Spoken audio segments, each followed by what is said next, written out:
आपण सर्वांनी जर आता शिक्षण व्यवस्थेची जर परिस्थिती बघितली असेल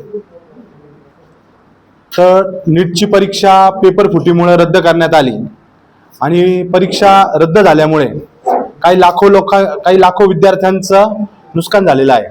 त्यातच जर आता आपण जर बघितलं तर नुकतंच 1-2 दिवसापूर्वी कर्नाटकची एक विद्यार्थिनी नागपूरमध्ये शिक्षण घेत होती।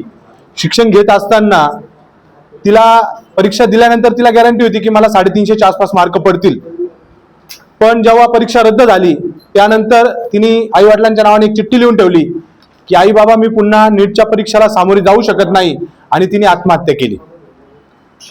आई वडील कर्ज काढताय, मुलांचं शिक्षण करताय, असं होत असताना हे भ्रष्ट सरकार शिक्षणाच्या नावाखाली पेपर फुटी असेल किंवा डमी विद्यार्थी असतील अशा प्रकारे मोठ्या प्रमाणात भ्रष्टाचार करत आहे। पेपर फुटीचं प्रकरण आपल्या समोर असतानाच महाराष्ट्रामध्ये इयत्ता 12वीची सगळ्यात महत्त्वाची परीक्षा मानली जाणारी या परीक्षेमध्ये काही विद्यार्थ्यांना डमी बसून मूळ विद्यार्थी साईडला ठेवून डमी विद्यार्थ्यांनी पेपर लिहिण्याचं कारस्थान उघडकीस आलेलं आहे। सदर विद्यार्थ्याचे सगळे सबळ पुरावे आमच्या हाती लागलेले आहेत। सदरील जी संस्था आहे या संस्थेमध्ये अनेक वर्षापासून असे कारस्थान चालू आहेत।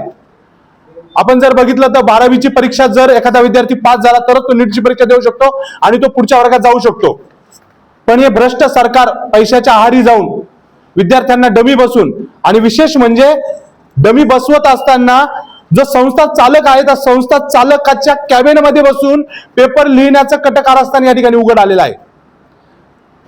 माझी आपल्या माध्यमातून सर्वांना विनंती आहे की हे जे कारस्थान चालू आहे, मग ते 10वी असेल 12वी असेल नीट असेल, जो विद्यार्थ्यांच्या जीवनाबरोबर खेळ चालू आहे, जे विद्यार्थी खरंच अभ्यास करून पुढे जात आहे त्यांच्या जीवनाबरोबरचा जो खेळ आहे हा खेळ थांबवण्यासाठी आपण सर्वांनी पुढाकार देऊन या राज्याचे शिक्षण मंत्री असतील किंवा केंद्राचे शिक्षण मंत्री असतील यांनी दोघांनीही राजीनामे देणं गरजेचं आहे, अशी आमची आज प्रमुख मागणी आहे। पूर्ण महाराष्ट्रामध्ये आणि देशभरामध्ये जो शिक्षणाचा खेळखंडोबा चालू आहे आणि या शिक्षणाच्या खेळखंडोबामुळे प्रामाणिकपणे जे अभ्यास करणारे विद्यार्थी जे आहेत ते विद्यार्थी मागे पडू लागले आहेत आणि त्यांच्या शैक्षणिक करिअरशी संपूर्ण आयुष्याशी काही शिक्षण माफिया, काही गुंड या संपूर्ण विद्यार्थ्यांचं आयुष्य बर्बाद करण्यावरती टेपलेले आहेत।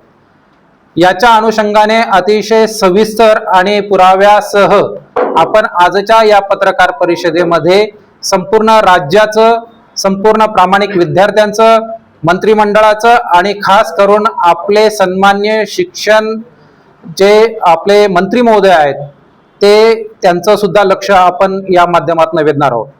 दिनांक 23 एप्रिल 2026 रोजी मी स्वतः, मला जेव्हा काही पुरावे हाती आलेत आणि जेव्हा मी चर्चा केली काही लोकांशी, प्रत्यक्षदर्शींशी, आणि ज्या पुराव्यांची मी पडताळणी केली त्या पुराव्यांच्या आधारे 12वीचा निकाल लागण्याच्या अगोदर जे विद्यार्थी डमी बसवण्यात आले किंवा जो विद्यार्थी डमी बसवण्यात आला तो मुळातच गुंडगिरी प्रवृत्तीचा विद्यार्थी आहे आणि शिक्षण संस्थेचा जो संस्था चालक जो आहे तो स्वतः शालेय शिक्षण मंत्र्यांचा निकटवर्तीय आहे, हे आपल्याला दिसून येतो।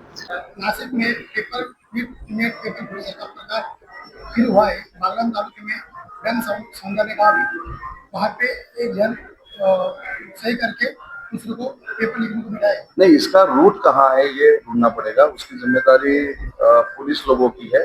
पुलिस अधिकारी जो है यहाँ के सीपी रहेंगे, यहाँ के एसपी रहेंगे, उन्होंने इस बात पे सर्च करके ये कहाँ तक पहुँचता है वहां तक जाके इन्वेस्टिगेशन करना चाहिए और ये वापस न हो इसके लिए बंदोबस्त करना चाहिए। सेना के पदाधिकारियों ने मांग की है कि दादा हुसैन ने राजीनामा देना चाहिए। ठीक है, ऐसा जो विरोधक है बोलते रहेंगे कि इसने राजीनामा देना चाहिए, उसने राजीनामा देना चाहिए।